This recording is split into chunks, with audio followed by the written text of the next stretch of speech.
네, 오늘 함께 은혜 받으실 하나님의 말씀은 창세기 3장 1절로 15절까지의 말씀입니다. 구약 3쪽에 있는 창세기 3장 1절로 15절까지의 말씀입니다. 지금 이 시간에는 1절에서 3절까지만 먼저 봉독해 올려드리겠습니다. 그런데 뱀은 여호와 하나님이 지으신 들짐승 중에 가장 간교하니라. 뱀이 여자에게 물어 이르되 하나님이 참으로 너희에게 동산 모든 나무의 열매를 먹지 말라 하시더냐. 여자가 뱀에게 말하되 동산 나무의 열매를 우리가 먹을 수 있으나 동산 중앙에 있는 나무의 열매는 하나님의 말씀에 너희는 먹지도 말고 만지지도 말라 너희가 죽을까노라 하셨느니라. 아멘. 하나님 아버지 감사드립니다. 오늘도 귀한 주일로 교회로 예배로 인도하여 주신 은혜를 진정으로 감사드립니다. 지금 이 시간 저희들이 지난 한 주간 지었던 모든 죄악을 예수 그리스도의 십자가 아래다 내려놓고 오직 저희들의 온 영과 진리를 다하여 하나님께만 드려지는 예배를 통하여 하나님께서만 영광 받으시는 은혜의 시간으로 이 시간을 인도하여 주시옵소서. 모든 것을 감사드리오며 예수 그리스도의 이름으로 기도드리옵나이다. 아멘. 네, 오늘은 역사의 한 축 죄악이라는 제목을 가지고 오늘 본문 말씀을 중심으로 하나님의 말씀을 증거하겠습니다. 모든 역사는 하나님 나라의 역사입니다. 이 말이 가지고 있는 의미는 모든 역사를 이루어 가시는 분은 바로 하나님이시다라고 하는 것을 의미하고 있는데요. 하나님께서 나는 알파와 오메가라고 말씀하셨습니다. 처음과 나중만 되시는 것이 아니라 그 중간에 있는 것. 그러니까 하나님은 창조주가 되시기 때문에 처음이시고 심판주가 되시기 때문에 나중이 되십니다. 그러나 역사의 주관자로서의 또 하나님이신 것이죠. 역사를 이끌어 가시는 것이죠. 그러니까 하나님 관점에서 보았을 때 역사는 하나님 나라를 이루어가는 그러한 역사가 되는 것이죠. 그러나 인간의 관점에서 바라보았을 때는 마치 역사가 투트랙으로 진행되어지는 것처럼 보여집니다. 그 어느 한 축은 최초 인간으로부터 시작해서 오늘날의 우리들에 이르기까지 모든 인간 사회에서 존재하고 있는 그 죄악의 모습으로 말미암아서 모든 인류의 역사는 죄악의 역사다라고 이야기할 정도로 죄악만이 보여진다라고 하는 것이죠. 우리 역사를 이루고 가고 있는 것은 죄악의 역사와 그 괴를 같이 하고 있다라고 보여질 수 있다는 것이죠. 그러나 실제 역사는 하나님께서 각 시대별로 예비해 두셨고 그들을 인도하여 주셨던 믿음의 선진들에 의해서 또 그들의 믿음에 의해서 역사가 이루어져 가고 있다는 것입니다. 그래서 하나님의 나라의 역사를 이루어가고 있는 것이죠. 몇 번 말씀을 드렸었지만 우리 대부분의 사람들은 인간이 어디에서부터 왔고 왜 살고 우리가 결국에는 어디로 가는지에 대한 답이 없이 살아가는 것이 대부분입니다. 그러다 보니까 그냥 어차피 온 한 세상 그냥 대충 살거나 막 살거나 아무 생각 없이 살아가다가 그냥 인생에 답이 없이 그냥 죽는 마무리를 하는 그런 사람들이 너무나 많다라고 하는 것이죠. 그러나 우리 크리스찬들은 절대 그렇지 않습니다. 인생의 모든 문제에 있어서의 정답을 가지고 있는 사람들이죠. 이 문제에 관련해서도 골로새서 1장 16절에서 사도 바울은 이렇게 말씀하여 주고 계십니다. 만물이 그에게서 창조되되 하늘과 땅에서 보이는 것들과 보이지 않는 것들과 혹은 왕권들이나 주권들이나 통치자들이나 권세들이나 만물이 다 그로 말미암고 그를 위하여 창조되었고 라고 말씀해 주십니다. 그로 말미암고 그를 위하여 창조되었다. 그러니까 그가 누구이신지를 알려면 그 앞절에 14절 15절 말씀을 또 봐야 할 것입니다. 그 아들 안에서 우리가 속량 곧 죄사함을 얻었도다. 그는 보이지 아니하는 하나님의 형상이시요 모든 피조물보다 먼저 나신 이시니 만물이 그에게서 창조되되 이렇게 연결되고 있는 것이죠. 그래서 여기서 그라고 하는 것은 예수 그리스도를 의미하는 것이고요. 그렇게 대입해서 이 16절 하반절을 다시 한번 읽는다면 이렇게 읽어질 수 있습니다. 만물이 다 예수님으로 말미암고 예수님을 위하여 창조되었다. 이렇게 읽을 수가 있는 것이죠. 말미암았다라고 하는 것은 모든 만물, 우리 인간을 포함한 개념이죠. 모든 만물은 예수님으로 인해서 예수님으로 창조되어졌다라고 하는 것이죠. 그리고 그를 위하여 창조되었다라고 하는 것은 우리가 이 땅에서 살아가는 것은 예수님의 영광을 위해서 예수님의 이름을 존귀하게 하기 위해서 살아가는 존재들이다라는 것을 알 수 있게 합니다. 그래서 이 땅에서 우리가 그런 귀한 삶을 살다가 결국에는 예수님께로 다시 돌아가는 것이 우리의 인생의 순환인 것을 분명히 알게 하여 주시는 것이죠. 그런데 이런 인간의 특성에 대해서 창세기 2장 16절에서 17절 말씀에는 두 가지가 있다라고 분명히 말씀해 주고 있습니다. 그 부분 한번 읽겠습니다. 여호와 하나님이 그 사람에게 명하여 이르시되 동산 각종 나무의 열매는 내가 임의로 먹되라고 16절에서 먼저 말씀하고 계십니다. 여기서 임의로 먹되 동산 모든 나무의 실과 열매를 먹을 수 있다. 그 열매는 인간이 농사를 지어서 노력을 해서 결실을 맺게 된 것이 아닙니다. 하나님께서 창조하신 것이죠. 그러니까 인간의 노력 없이 되어진 것을 인간들이 임의로 먹되라고 하는 것은 아무 것이나 자기가 먹고 싶은 대로 먹을 수 있도록 하셨다는 것이죠. 그러니까 우리의 하나님의 형상과 모양대로 우리를 창조하셨고 그 코에다가 하나님의 생기를 불어넣어 주셔서 생명이 된 존재가 우리 인간이라고 말씀을 드렸는데 그때 생기를 불어넣어 주심으로 말미암아서 우리를 자유의지를 가진 존재로서 만들어 주신 것이죠. 우리가 자유의지를 가졌다라고 하는 것이 가지고 있는 의미는 어떤 것이냐면 우리가 독수리처럼 하늘을 날거나 코끼리나 사자처럼 힘이 세지 않지만 믿지 않는 사람들도 인정하는 바와 같이 그 자유의지로 말미암아서 우리는 만물의 영장이 되었다라고 하는 것입니다. 만물 중에 가장 뛰어난 존재가 되었다라고 하는 것이죠. 그것이 인간이 가지고 있는 첫 번째 특징입니다.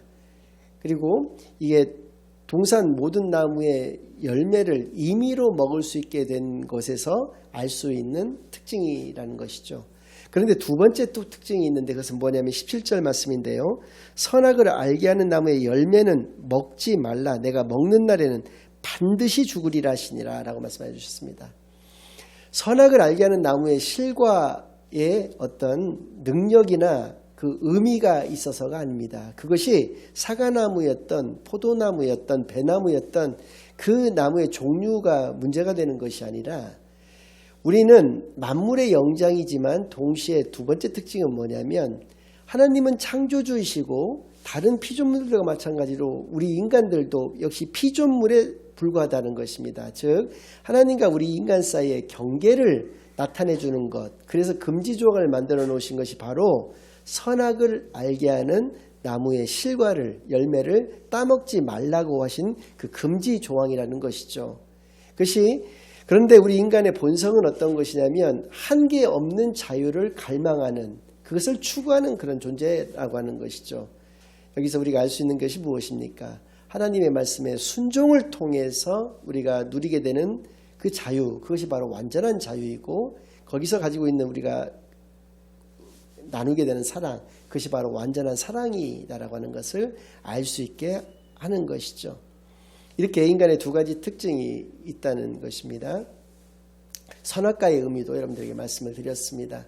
지금 오늘 본문 속에 등장하는 것이 특별히 이렇게 세 가지가 있기 때문에 여러분들에게 좀 말씀을 드리는 것인데 인간과 선악과에 대해서 말씀을 드렸고 그러면 사탄도 그러니까 자유의지가 갖고 있는 그 의미는 사탄의 말씀을 들어가기에 앞서서 자유의지가 갖고 있는 의미가 그런 것입니다.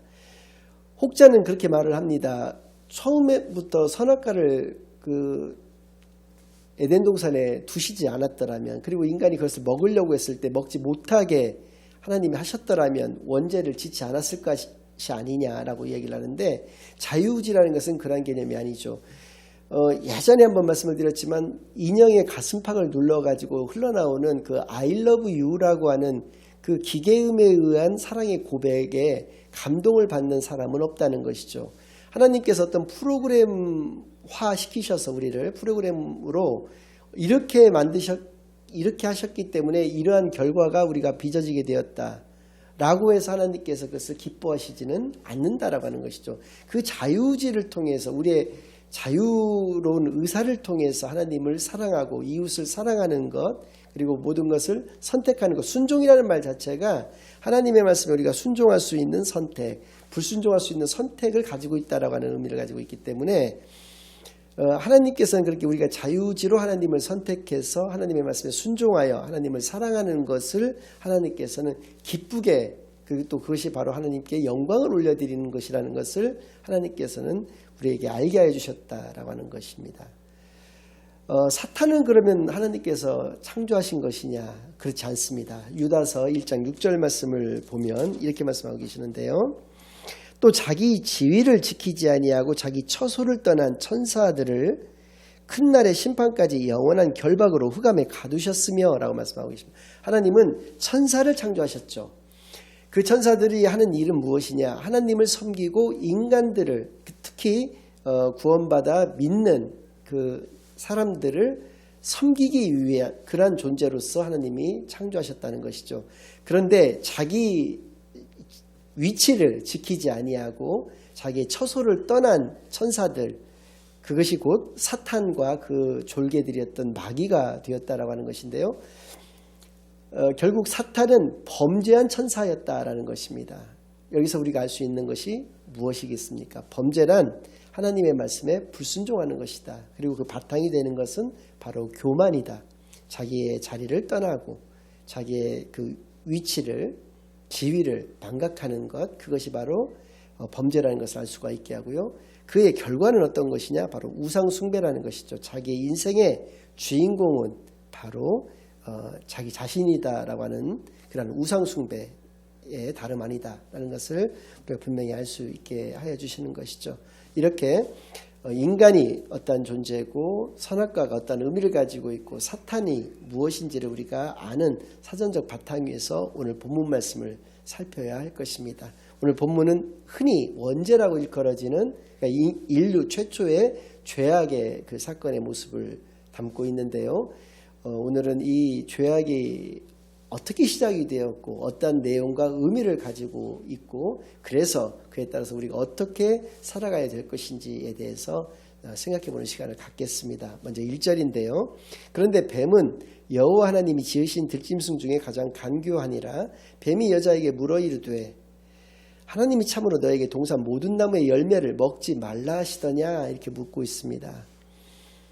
하나님이 언제 동산에 있는 모든 나무의 열매를 먹지 말라고 하셨습니까? 딱 한 가지만, 모든 것을 다 먹되 한 가지만을 먹지 말라고 하셨는데 이렇게 어느 한 가지를 안 주신 것을 마치 전체를 안 주신 것이냐 이렇게 접근을 하고 있다는 것이죠. 인간을 마치 굉장히 위하는 척 그렇게 접근하고 있습니다. 이것이 어떤 전략입니까? 바로 이간질이라고 하는 것이죠.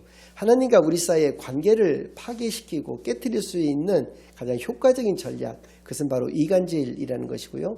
오늘날까지도 이것은 너무나도 잘 먹히는 전략입니다. 이 사단의 유혹에 우리 인간들이 너무나 쉽게 넘어질 수밖에 없는 것인데요. 그러니까 여자가 뱀에게 말하되 동산 나무의 열매를 우리가 먹을 수 있으나 동산 중앙에 있는 나무의 열매는 하나님의 말씀에 너희는 먹지도 말고 만지지도 말라 너희가 죽을까노라 하셨느니라 라고 얘기를 하고 있습니다. 여기에서도 우리가 알 수 있는 것은 물론 뱀이 여자에게, 사탄이 여자에게 접근을 했던 이유는 하나님이 창세기 2장 16절 17절 말씀을 하실 때에 없었습니다. 최초의 인간이었던 남자만이 있었고요. 그 이후에 여자가 창조되어졌기 때문에 남자에게서 전해 들었기 때문이기도 하지만 정말로 여자는 너무나 부정확하게 알고 있거나 하나님의 말씀을 빼거나 덧붙이는 것이 이 2절 3절 말씀을 통해서 보니까 있었다라고 하는 것이죠. 어떠한 것을 뺐느냐? 바로 2절 말씀에 여자가 뱀에게 말하되 동산나무의 열매를 우리가 먹을 수 있으나, 동산나무의 열매를 먹을 수 있던 것 중에서 빠진 것이 바로 모든이라고 하는 말씀입니다.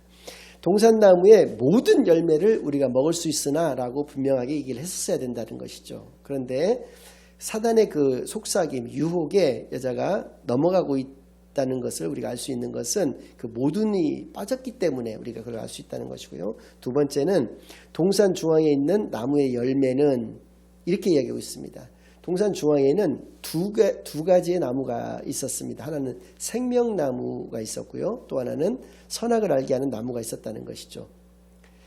이 중에서 생명나무의 열매는 먹을 수가 있었습니다. 그러나 선악을 알게 하는 나무의 열매만을 먹을 수가 없었는데, 마치 동산 중앙에 있는 그 두 나무의 열매를 모두가 먹을 수 없었던 것 마냥 동산 중앙에 있는 나무의 열매, 동산 중앙에 있는 나무 중에서 선악을 알게 하는 나무의 열매라고 얘기를 해야 되는데, 그것을 빠뜨렸다, 생명나무를 빠뜨렸다라고 하는 것이죠. 또 하나님의 말씀에 너희는 먹지도 말고 만지지도 말라. 무엇을 덧붙였습니까? 하나님은 만지지 말라는 말씀을 안 하셨거든요. 근데 만지지도 말라라고 하는 말씀을 덧붙였다라고 하는 것이고요. 가장 중요한 것은 이건데요. 부정확하게 알고 있는 것이 어떤 결과를 초래했느냐, 바로 너희가 죽을까 하노라 하셨느니라. 방금 전에 읽어드렸던 대로 창세기 2장 17절에서는 선악을 알게 하는 나무의 실과를 먹지 말라. 내가 먹는 날에는 반드시 죽으리라 라고 말씀하셨다는 것이죠. 반드시 죽으리라고 말씀하셨던 것을 죽을까 하노라. 운 좋으면 죽을 수도 있지만 운 좋으면 죽지 않을 수도 있다라는 식으로 얘기를 했다라고 하는 것이죠. 한마디로 복음이 희미했다라고 하는 것입니다. 이러한 희미한 복음 때문에 어떻게 됐습니까? 결국 이들은 영적인 죽음을 맞이할 수밖에 없었다는 것인데요. 문제는 오늘날의 성도들도 이렇게 부정확한 하나님의 말씀을 또 빼거나 덧붙이는 이러한 사례들이 너무나 많다는 것이죠. 이러한 부정확함을 통해서 어떠한 결과가 빚어집니까? 이단의 유혹에 넘어가는 것이죠. 이단의 그 미혹에 넘어가서 그 안타까운 그런 이단이 결국 되고 마는 그런 결과를 가지게 된다라고 하는 것입니다. 4절, 뱀이 여자에게 이르되 너희가 결코 죽지 아니하리라. 처음에는 조심스럽게 접근했죠. 그리고 부드럽게 접근을 했습니다. 그런데 여자가 자기가 흔들어 가지고 또 이게 걸어봤더니 넘어지니까 바로 하나님을 강하게 부정하고 자기가 하고자 하는 메시지를 강하게 지금 증거하고 있는 것을 알 수가 있는데요. 뱀이 여자에게 이르되 너희가 결코 죽지 아니하리라. 하나님이 반드시 죽는다고 말씀하신 것을 사탄은 결코 반드시 죽지 아니한다라고 이야기를 한다는 것이죠. 이래서 여자가 완전히 넘어가게 되는 것입니다. 자, 5절 말씀, 너희가 그것을 먹는 날에는 너희 눈이 밝아져 하나님과 같이 되어 선악을 알 줄 하나님이 아심이니라. 자신이 그랬지 않습니까? 유다서 1장 6절의 말씀을 통해서 자기의 자리, 자기 위치를 망각을 하고 자기 처소를 떠난 그런 범죄한 천사가 사탄이 되었던 것처럼 하나님의 자녀로서의 인간을 교만을 자극하는 것이죠. 인간의 마음속에 자리 잡고 있는 그 교만의 마음을 자극해서 하나님과 같이 되게 하고자 그렇게 이야기를 하고 있다라고 하는 것이죠. 이것이 가장 큰 유혹이 된다라고 하는 것입니다. 그런 유혹을 받고 6절을 보니까 여자가 그 나무를 본즉 먹음직도 하고 보암직도 하고 지혜롭게 할 만큼 탐스럽기도 한 나무인지라. 오늘 처음 봤습니까? 아니죠. 그동안 내동 봐왔던 나무였음에도 불구하고 그동안에는 보암직도 먹음직도 지혜롭게 할 만큼 탐스럽게도 보이지 않았던 것이 사단의 유혹을 받게 되었을 때 그렇게 보여지게 되었다라고 하는 것이죠. 그래서 여자가 그 열매를 따먹고 자기와 함께 있는 남편에게도 주매 그도 먹은지라 라고 말씀하고 계십니다. 여기서 우리가 알 수 있는 인간의 세 가지, 오늘 여러 가지 말씀들을 좀 드렸지만 사단의 크긴 두 가지 전략이 있다는 것, 우리의 처음에는 이간질을 통해 하나님과 우리 사이의 관계를 파괴시키고자 하는 그런 전략을 가지고 있다. 또 우리 가지고 있는 교만을 자극해서 그 결과로서 우리 자신이 내 인생의 주인공은 바로 내 자신이야 라고 하는 우리로 하여금 우상숭배, 하나님 앞에 물질이든 자식이든 명예든 그러한 것들이 있는 것도 우상숭배지만 내 인생의 주인공이 내 자신이라고 하는 것도 역시 우상숭배의 또 다른 모습이기 때문에요. 내 인생은 하나님의 것이지 어떻게 내 인생이 내 자신의 것이 될 수가 있겠습니까? 그러한 것들이 바로 사단의 전략이라는 것을 우리가 알 수가 있었던 것이고요.